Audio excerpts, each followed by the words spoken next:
Hey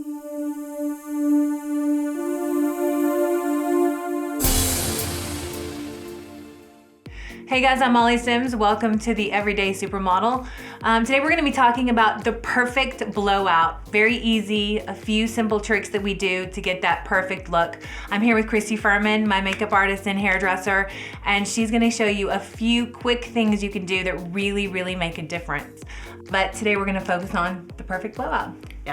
Yes, okay, let's get started. So the most important thing is, like Molly said, is that your hair is not sopping wet. It's at least 3/4 of the way dry.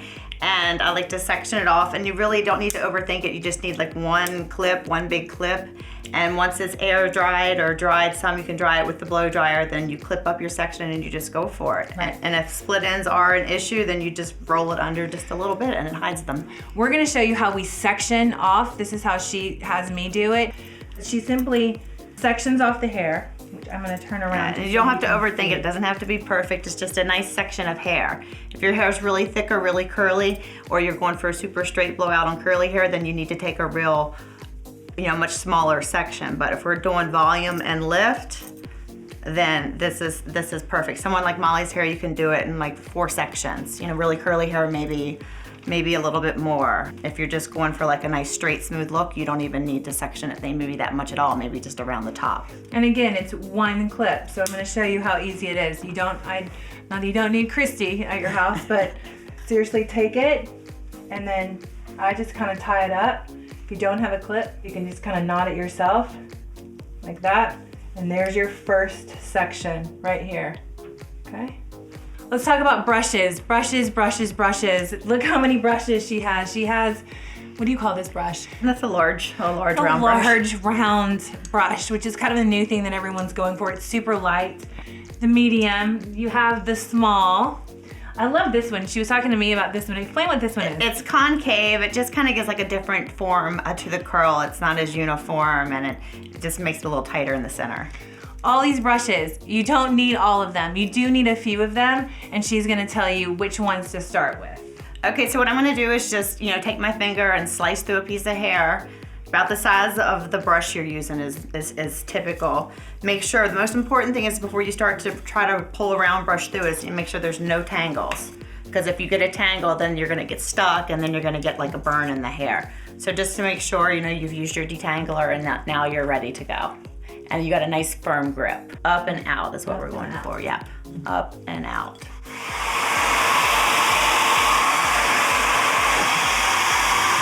Oh, see, when the hair is like really dried already to begin with, it makes it so nice and so easy.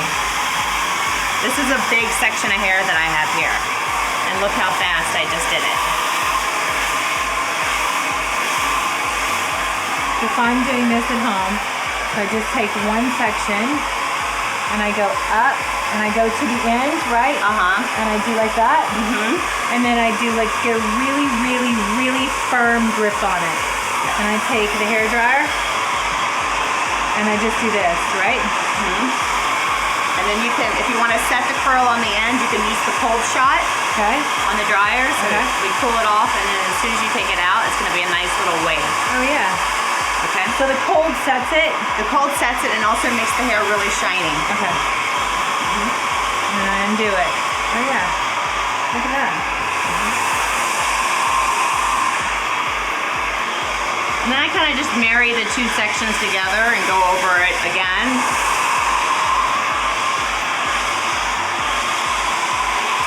You did a really good job with the prep. It is so smooth and nice, and you have no idea that there's all this product in here. That's the key. Yeah, when you really use stuff that works for your hair, or you trial and error. Like some of the women that I know don't need conditioner. I need conditioner, but I really only need it on the end, or just kind of around my face where there's a lot of breakage. But again, it just depends on your type and texture of your hair.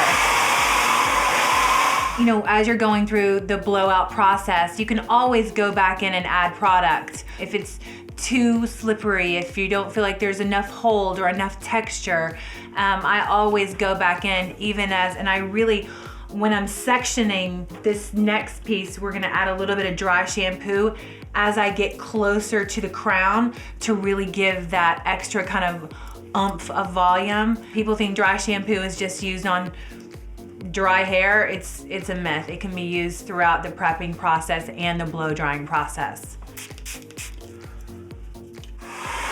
And again, you section off the hair, same thing. Yeah, I just put a little bit of volumizer right here because we're getting closer to the top area for volume. And just like with the wet hair, I dry the product in a little bit before I really start to blow dry.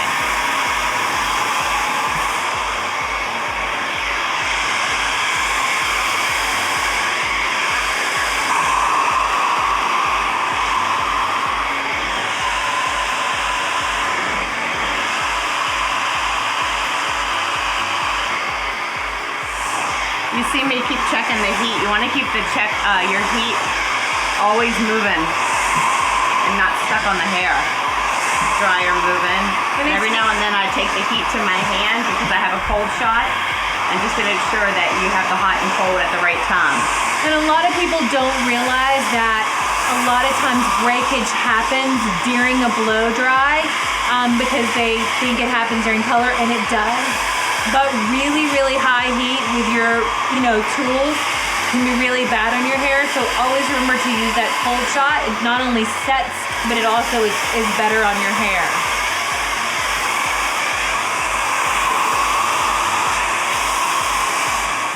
So as we get closer to the crown is definitely where you want to start really making sure you have enough product in your hair. But especially up in here is where I start my dry shampoo, my hairspray, or my volumizer. Just a few extra squirts.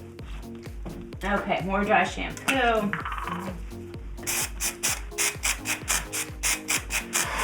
then again, always remember to, once you do the dry shampoo, just blow dry it before you start to use your tools.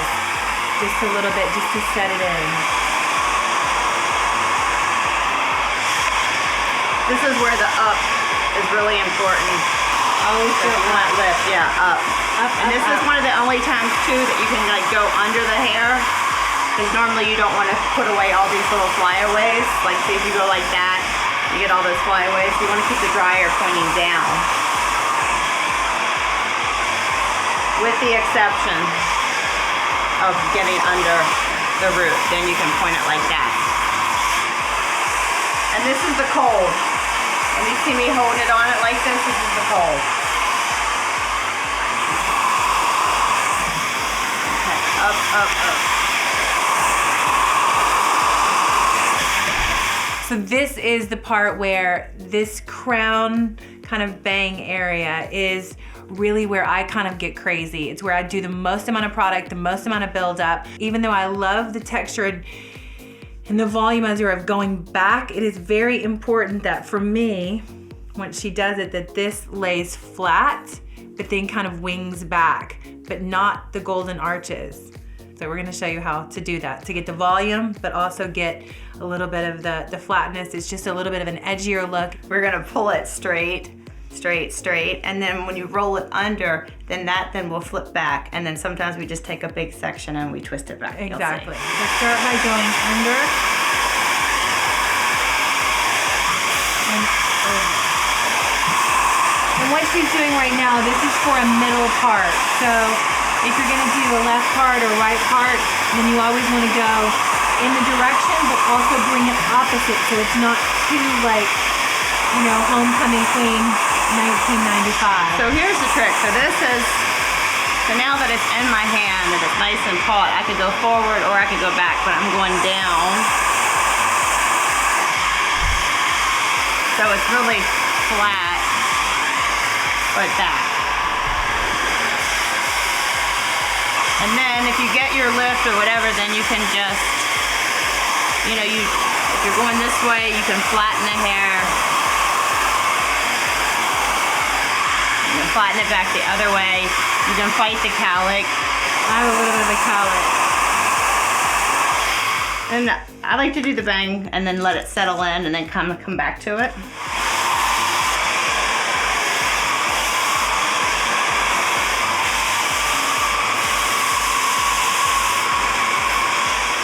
So the very last, most important tip, trick, whatever you want to call it for the perfect blow dry, is actually a men's product. It's called Magic Move.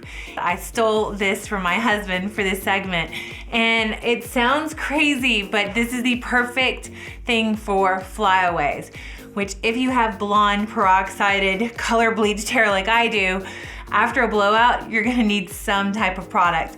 I love Magic Move. You love, what do you love? Well, like water drops, you know, like a silicone, but on the top, you can't really do... It's hard to do silicone because then you get greasy. This is just a simple kind of putty formula. Literally, I'm talking like that much. Can you see on my hand how much I have? Barely any.